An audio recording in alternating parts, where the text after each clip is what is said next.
të nderuar shikues, jemi rikthyer në studio, jemi pikërisht me zotin Redi Muçi, deputeti i Lëvizjes Bashk. Kënaqësi që jeni me ne sot. Në këto momente, si e shikoni Lëvizjen Bashk përkundrejt opozitës, si një opozitë alternative apo një opozitë klasike? Për të së vërtetës, Lëvizja Bashk është krijuar për shkak të pamundësisë të përfaqësimit, le të themi, të një pjesë të mirë, besojmë ne, të shoqërisë shqiptare tek fraksionet PDPS që tradicionalisht pra kanë qeverisur vendin dhe pikërisht nevoja që lindi për të përfaqësuar edhe si një parti politike lindi nga kjo qasje, pra nga fakti që le themi problemet thelbësore të shoqërisë nuk adresohen ose adresohen vetëm pjesërisht sipas interesave të çastit, qoftë nga opozita, qoftë nga majoranca në këto 35 vjet që janë ricikluar situash në pushtet. Nga ana tjetër, ne gjithmonë e kemi sqaruar qëndrimin ton, le të themi ideologjik, pozicionin ton, sa i përket faktit që ne jemi një parti e së demokratike, të shembujve më të mirë që ka Evropa perëndimore me fjalë. Ndërkohë ju jeni kritik si ndaj qeverisë ashtu edhe ndaj opozitës. Ku e shikoni problematikat më të mëdha? Pra ku jeni më shumë kritik, qoftë tek qeveria, qoftë tek opozita?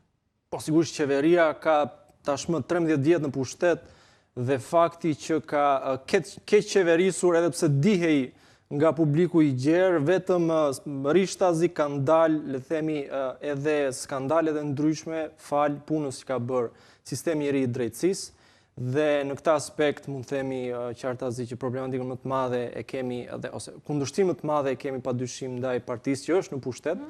Po nga ana tjetër ne gjykojmë që edhe roli i Partisë Demokratike sa i përket pozicionit dhe rifitimit të përhershëm të zgjedhjeve nga Partia Socialiste është kyç, pra fakti që Partia Demokratike ndjehet komode në pozitën e partisë, le të themi, më të madhe opozitare dhe edhe pse jam i bindur të gjithë ata që janë përfaqësues të saj janë tërësisht të vetëdijshëm për faktin se sa herë Sali Berisha dohet të përballet Edi Ramës, gjithmonë do fitojë Edi Rama. Këtë e di edhe Berisha, e di dhe Rama dhe madje Rama këtë e ka avantazh të vetin në raport me riciklimin e tij në pushtet, si thua. Kështu që po pse ju nuk pranoni të bëheni pjesë e kësaj opozite të bashkuar, ndoshta për të ndruar këtë raport që ju po thoni?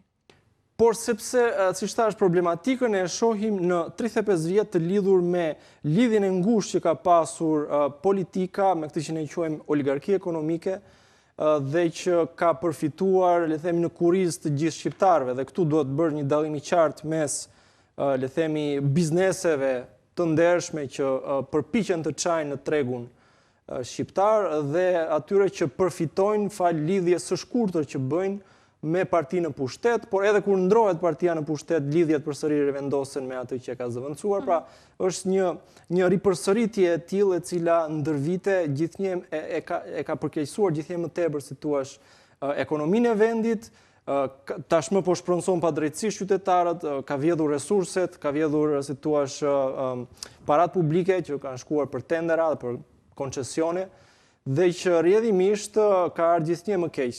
Në momentin ku ndodhemi, praktikisht ekonomia shqiptare ndodhet e monopolizuar në fare pak duar, dhe për këtë arsye ne mendojmë se edhe sikur të vinte Partia Demokratike në pushtet, thelbësisht asgjë s'do ndryshonte nga kjo pikpamje. Mendoni që këto protesta që po bën opozita janë një instrument real për ndryshimin apo janë thjesht një presion politik? Unë mendoj se Partia Demokratike e ka humbur tërësisht legitimitetin në opinionin publik dhe rrjedhimisht këto si protesta i shërbejnë asaj dhe kryetarit të saj për të rifituar deri diku një lloj besimi popullor, por besoj se plani është fare thjesht, do shkohet deri në prill, që besoj se vetë zoti Berisha do zhvillojë zgjedhje brenda partisë për të arrimarrë kreun e Partisë Demokratike dhe gjithçka pastaj do shkojë drejt marrëveshjes që duket haptazi për reformën zgjedhore dhe reformën territoriale, marrëveshjes duhet të them PDPS, për të bërë ndryshime të cilat, siç ata vetë janë shprehur, do jenë në dëm të gjithë shqiptarëve në radh parë, por edhe të partive të reja, le të themi, të cilat nga të dyja këto subjekte ndjehen si një lloj kërcënimi që po e gryen bazën e tyre elektorale, bazuar te rezultati i 11 majit. Për shembull, po flitet për shkurtimin e numrit të deputetëve nga 140 në 100, apo themelimin e Senatit për të vendosur statuset të veçanta si senatori përjetshëm, siç ndodhet në Itali me radhë, dhe që dora dorës po shkojnë drejt paprekshmërisë së këtyre dy figurave politike pra. Vetë sot Edi Rama bëri fjalë që do të ndryshonte kodin e procedurës penale, me sa kuptova, për ta pamundësuar pezullimin nga detyrat të një funksionari shteti i cili nuk është zgjedhur me votat e popullit. Ndërkohë, po derisa e shikoni që jeni kështu të ndarë veçëveç dhe asgjë nuk po realizohet, keni menduar ndonjëherë që një bashkëpunim taktik me opozitën e tanishme mund të sjellë ndoshta frytet e saj, mund të jetë i vlefshëm? Po kur flasim për bashkëpunim, çështja është se në ç'terma do bashkëpunohet dhe në ç'raporte forcash në fund ditës, sepse nëse flitet për bashkëpunime në periudha zgjedhjesh, këto bashkëpunime nuk edhe vetë kodi zgjedhor nuk i mundson këto që quheshin koalicione parazgjedhore, si thuash, ndërkohë që bashkëpunime kur bëhet fjalë për bashkëorganizime protestash, unë do thoja që ne jemi kategorikisht kundër, po duhet bëjmë një dallim këtu. Ne jemi kategorikisht kundër për protestat të cilat le themi i thret subjekti i Partisë Demokratike me qëllimin e deklaruar, le themi, për të përmbysur për regjimin, por që është fare vetëdijshme që nuk përmbyset në këtë mënyrë sepse nuk kanë legitimitetin moral. Dhe i duhet një subjekt si Lëvizja Bashk për të shpëlar figurën e tyre politike. Nga ana tjetër, unë vetë isha i pranishëm dhe disa nga antarët e partisë tonë ishin pranishëm në protestën që u mbajt para pak ditësh para dyreve të Spakut nga banorët e fshatit Riol, të cilët po protestojnë se po u vidhet prona, dhe unë aty isha thjesht si mbështetës të një proteste të organizuar nga një grupim qytetarësh. Ajo si një protestë nuk u thirr nga asnjë parti politike. Pikërisht, pra, këtë dua të them. Pra në momentin kur kemi grupime qytetarësh, cilët marrin iniciativën për një specifik caktuar dhe ne mendojmë që janë të drejtë në tyre, atëherë është detyra jonë si Lëvizje Bashkë që t'i mbështesim. Dhe jo vetëm e jona, besoj se duhet ishte detyra çdo subjekti opozitar, por ja që interesat që përmenda pak më parë të lidhjes politikës me oligarkin bëjnë që në rastet të caktuara pra mos jetë vëmendja aty. Ndërkohë, si e vlerësoni rolin e institucioneve në lidhje me këtë protestë? Besoj se fakti që sipas asaj që thonë banorët, çështja le themi është në gjykatë sa i përket vërtetësisë së pronësisë, ku pretendohet se le themi janë falsifikuar dokumentat e pronësisë. Kjo si çështje ka shkuar në gjykatë në shkallën e parë dhe u është dhënë e drejta banorëve dhe tashmë ndodhet në gjykatën e apelit dhe qartazi do të duhej që të jepej një vendim i prerë nga gjykata përpara se sa kushdo të ndërhynte në ato prona dhe të si thua të fillonte punimet. Pra kjo është logjika e rrjedhës së ngjarjeve, si thua. Ndërkohë që ende s'është mbyllur procesi gjyqësor dhe aty e themi Gener Dyshi, pra i Bashkimi Ulajt, po përdor dokumentet e falsifikuar sipas banorëve për të ndërtuar aty një kompleks të madh me firmën për lejen e ndërtimit që është dhënë në vitin 2024 nga Edi Rama, që është kreu i KKT-us, dhe Belinda Balluku si ministre e industrisë. Pra. Me aq sa ju jeni ndjenit kësaj ngjarje, a kemi këtu ndoshta një shembull të qartë të konfliktit interes publik me interes privat?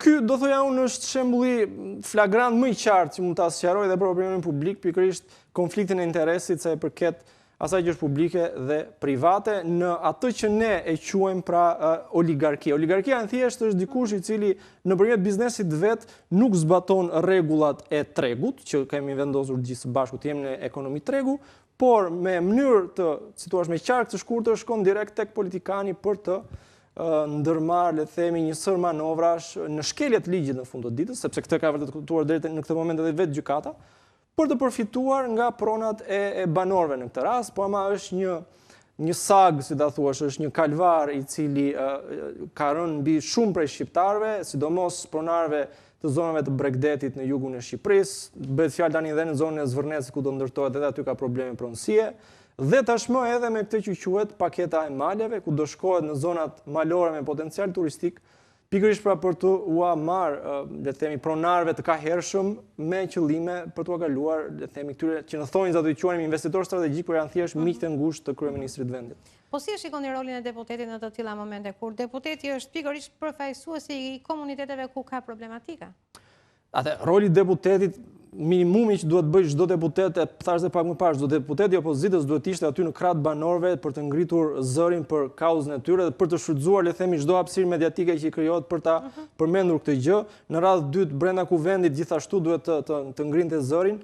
Sa i përket pastaj rolit institucional, unë sa herë ka ardhur rasti edhe kur ishte çështja e banorëve të Thethit për shembull që ju prishën shtëpitë, faktit që në kuvend dhe në komisionin ne shqyrtuam disa akte normative për rregullimin e territorit, pra jo një projekt ligj të mirëfillt që do paracaktonte, le të themi, një plan urbanistik të qartë përmbar Shqipërinë, në radhë parë për Tiranën, pastaj përmbar edhe zonat edhe periferike të vendit, ku do qartësoj në radhë parë drejta e pronësisë, në radhë dytë e drejta e zhvillimit të pronës, kriteret e zhvillimit të pronës, pra ku do kaloj rruga, ku do ndërtohet shkolla, ku do jetë një park, ku do jetë një hapësirë, në një zonë si Thethja do lejohen shtëpi me 2 kate, me 3 kate, me 10 kate, pra duhet një plan urbanistik. Në vend të kësaj erdhën disa akte normative, pra thjesht me firmën e kryeministrit, të cilat thelbësisht e përqendronin pushtetin e vendimarrjes edhe më shumë se ç'është tek duart e kreut të KKT-us, pra që është vetë kryeministri Rama. Pra, një kalvar i gjatë 35 vjeçar sa i përket pronës, së drejtës pronës dhe të drejtës për ta zhvilluar pronën për qytetarin e thjesht shqiptar, dhe nga ana tjetër shpronësimi në një farë mënyrë i dhunshëm me ndërhyrjen dhe me bashkëfaqësinë e shtetit për t'u hequr këtë pronë dhe për t'u dhënë thash miqve të kryeministrit. Në parlament shpeshherë ju, që do të thotë Lëvizja Bashk, keni qenë kritik dhe të ashpër. A jeni ndjerë të lirë apo jeni ndjerë të izoluar në këto momente? Jo, do thoja që unë jam përpjekur maksimalisht të shfrytëzoj të drejtën time të fjalës, kohën që më jepet në kuvend. Për fat keq shpesh herë ka ndodhur që edhe për shkak të incidenteve, grindjeve aty që nxiten le të themi nga pala e Partisë Demokratike, situatë tilla pra janë shfrytëzuar nga mazhoranca për ta mbyllur seancën dhe për të kaluar në votim, le të themi, projekt ligje kanë qenë të një rëndësie jashtëzakonisht shumë të madhe për vendin. Mjafton të përmend këtu projekt ligjin kishte të bënte për shembull me menaxhimin dhe trajtimin e mbetjeve urbane, që do të rikthej idenë e riciklimit dhe të landfilleve, që do t'i kushtojë shqiptarëve rreth 700 milionë euro mos gaboj në 10 vite. I cili kaloi pa as më të voglin diskutim, pa as të voglin thjesht shpesh herë pra fat keq duket sikur kuvendi i Shqipërisë është kthyer thjesht në një vend, në një zyrë notariale ku me kartonat e shumicës gjithçka që vjen me propozim nga qeveria miratohet dhe pothuajse gjithçka që vjen me propozim nga opozita rrëzohet pra, dhe vetëm kaq. A mendoni ju që ka mazhoranca një strategji për të neutralizuar, nëse do të themi kështu, zërat kritik përtej binarit PS-PD? Po e kam vënë shpesh herë re që kur më është dhënë rasti për ta ngritur problematikën përtej thjesht kritikës që i drejtohet qeverisë, por në një aspekt çik më të gjerë që përfshin edhe opozitën, sigurisht që kanë reaguar dhe s'u ka pëlqyer kjo gjë, po në fund ditës prandaj jam në atë kuvend. Po, patjetër që po. Sipas jush, cilat janë 3 problematikat më të mëdha të cilat parlamenti sotëm po janë shkalon? Pra, ku duhet fokusohet? Po, gjë e parë dhe më kryesore është ajo që ka qenë tema e ditës, le të themi për 4-5 muajt e fundit, pra që është çështja e heqjes së imunitetit të, në këtë rast do të thoshim ish zëvendës kryeministres Belinda Ballukut, pra faktit që me vendimin e gjykatës kushtetuese ajo u pezullua nga detyra, por sipas deklaratës së vet kryeministrit Edi Rama sot, u shpreh që nuk ka nevojë për të nxituar, për të shqyrtuar imunitetin e Belinda Ballukut. Kjo është një çështje e cila padyshim duhet marrë në konsiderat, sepse imuniteti në farë mënyre i pamundson spakut, le themi, ndërmarrjen e një hetimi penal, si thua, trajtimin pra, nisjen e procedurës penale, i pamundson qoftë edhe kontrollin e shtëpisë apo telefonit, e shumë çka tjetër, ose qoftë masën që mund të ishte arrest shtëpi ose arrest me burg, pa hequr imunitetin. Kështu që do thoja që këto kanë qenë 2 çështje krejt ndara nga njëra tjetra, pra kërkesa për ta pezulluar nga detyra, nga kërkesa për të hequr imunitetin, janë 2 gjëra krejt ndryshme.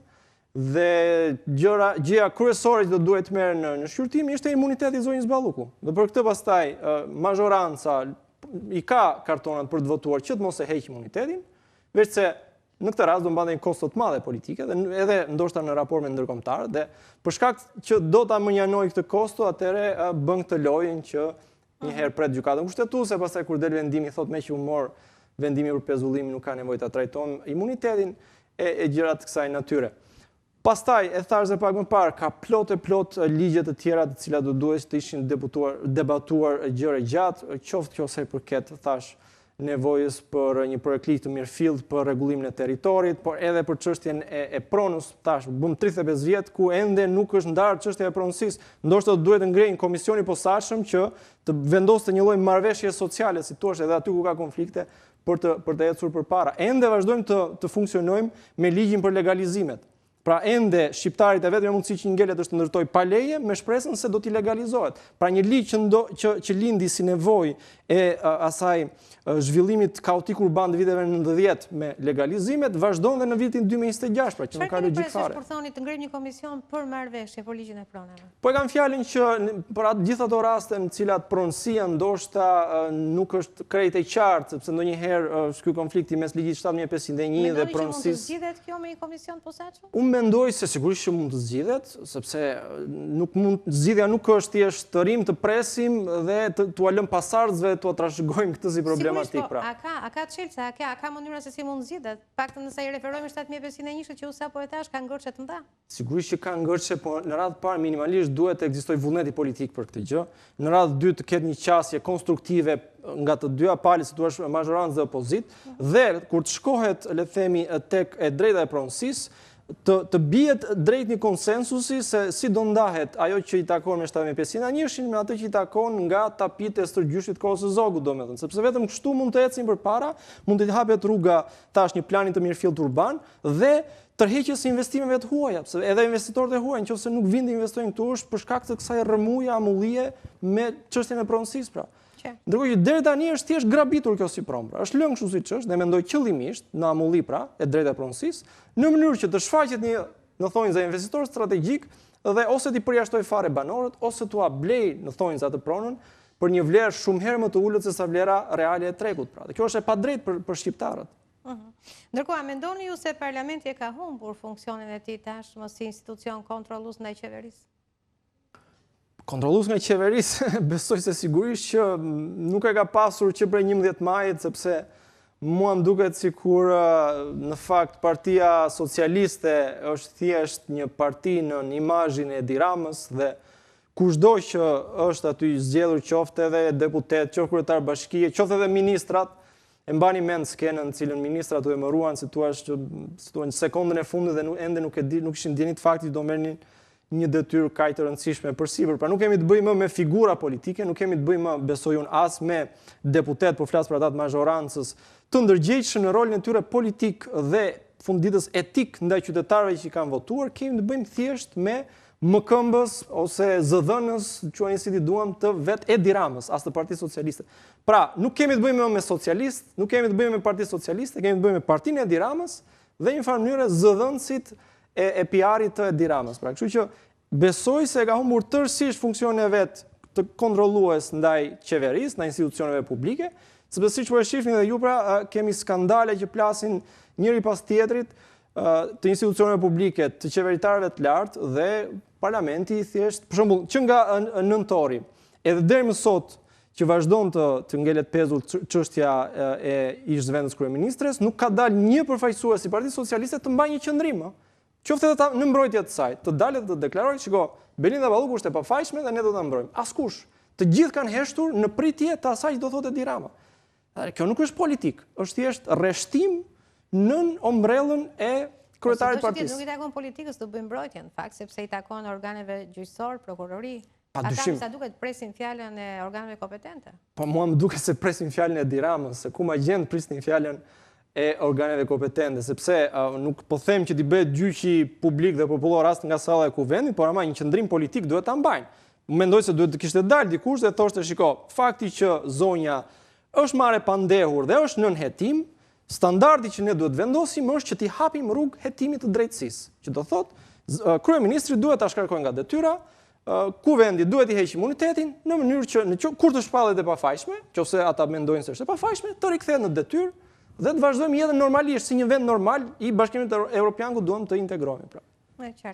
Ndërkohë, gjuhën e debatit dhe nivelin e diskutimeve në parlament, si e vlerësoni? Shpesh herë jo të denjë për atë që duhet diskutuar aty, jo për mbajtësore shpesh herë, pra rrallë herë më ka rastisur që nga kolegët e mi, qoftë pozitës, qoftë opozitës, të dëgjoj, themi, fjalime përmbajtësore, rrallë herë, po them, jo asnjëherë. Dhe sidomos më duket një lloj monologu performativ dhe as pak dialog. Pra nuk ka dialog aty. Mund të ketë replik dhe kundër replik, shkëmbim batutash, por jo dialog mes palëve. Pra asnjëherë në gjë të tillë.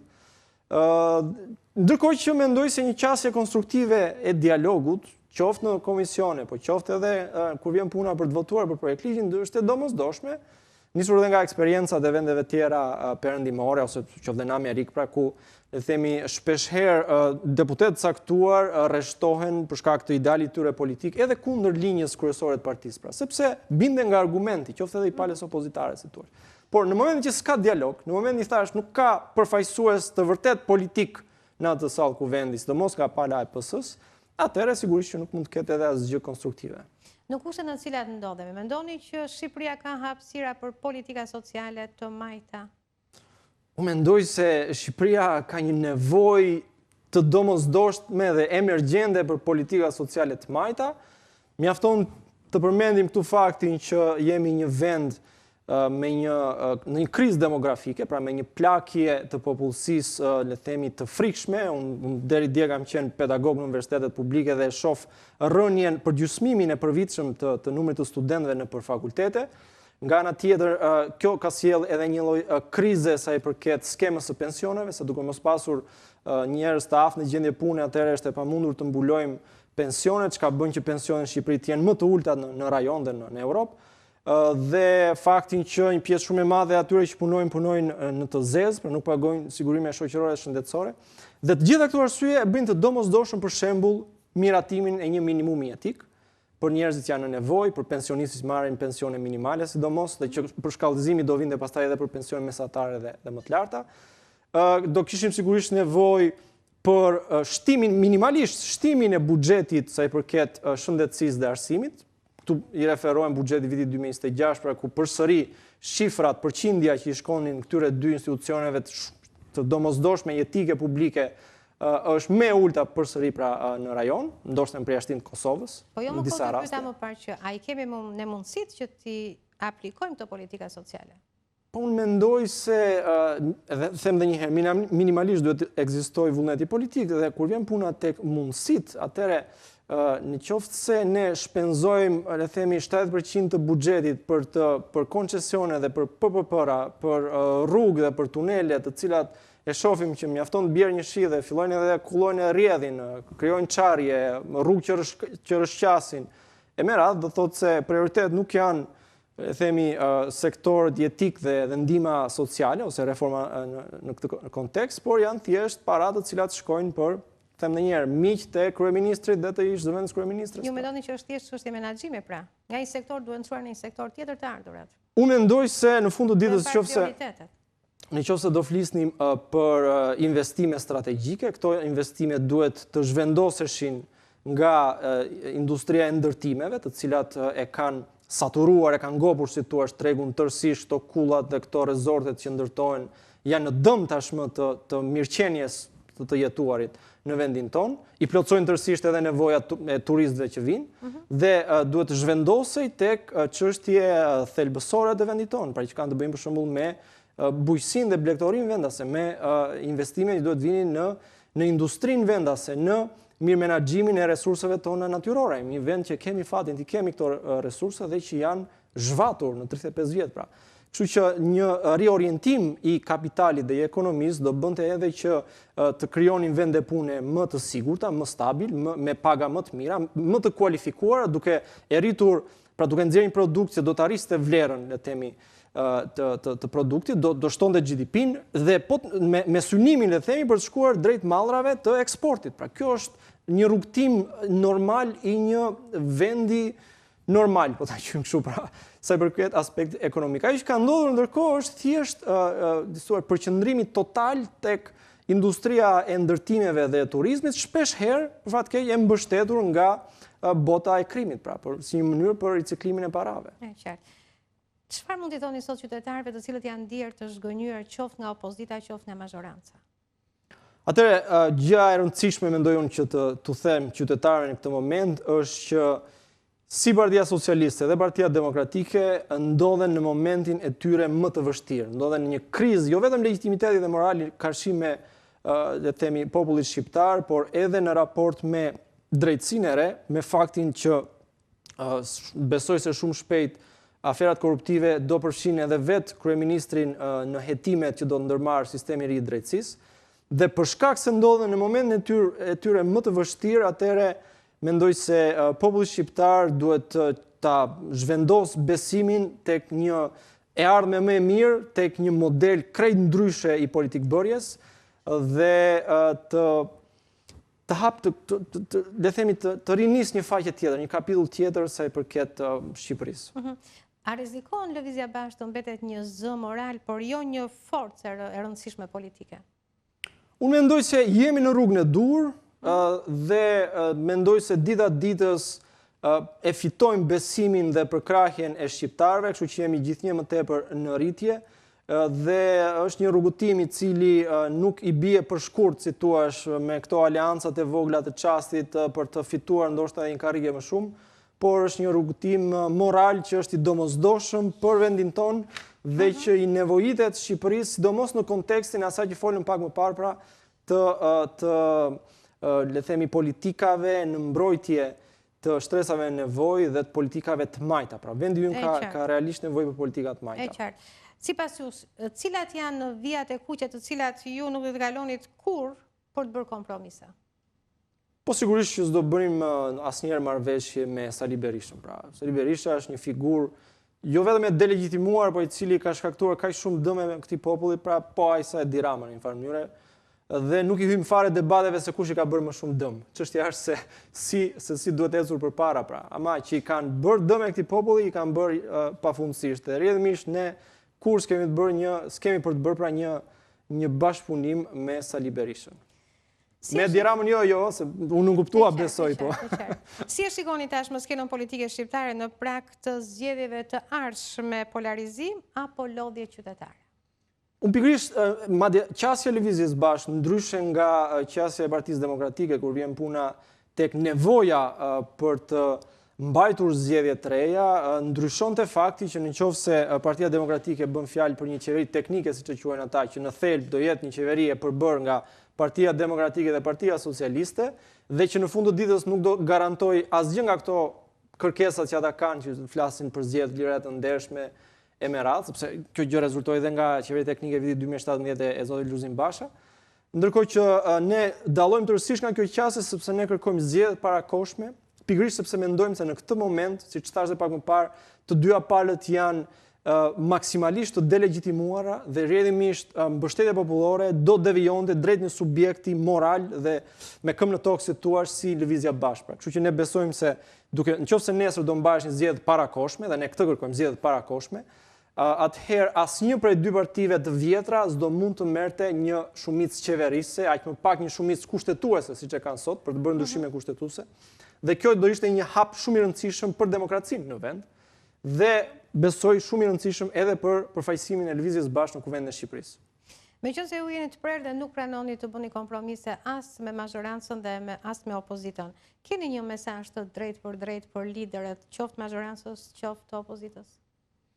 Nuk kam asnjë mesazh për ta, sepse mesazhet ne i kemi me popullin shqiptar dhe luftën, betejën e kemi pikërisht për të fituar besimin e popullit shqiptar, jo vetëm tek ne dhe kush jemi ne, por edhe se ndryshimi është mjaft afër.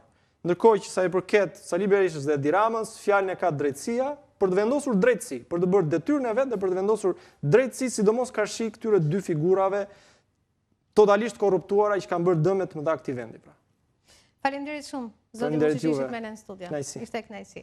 Të nderuar shikues, kemi mbritur kështu në fund të kësaj interviste. Faleminderit që qëndruat me ne. Ndërkohë ne do ndjekim tashmë prezantimin e kryeinspektorit të ri Dashnor Sula. E ndjekim.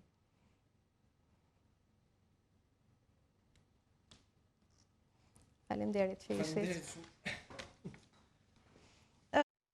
Si që thash edhe para pak, është pikërisht prezantimi kryeinspektorit të ri zotit Dashnor Sula, e bërë nga ministra Ibrahimi, të ta ndjekim për pak momente. Unë sot kam kënaqësinë që të vi pak për herë të parë në zyrat e inspektoratit të përgjithshëm, në zyrat e reja dhe të prezantoj drejtuesin e ri të inspektoratit të përgjithshëm.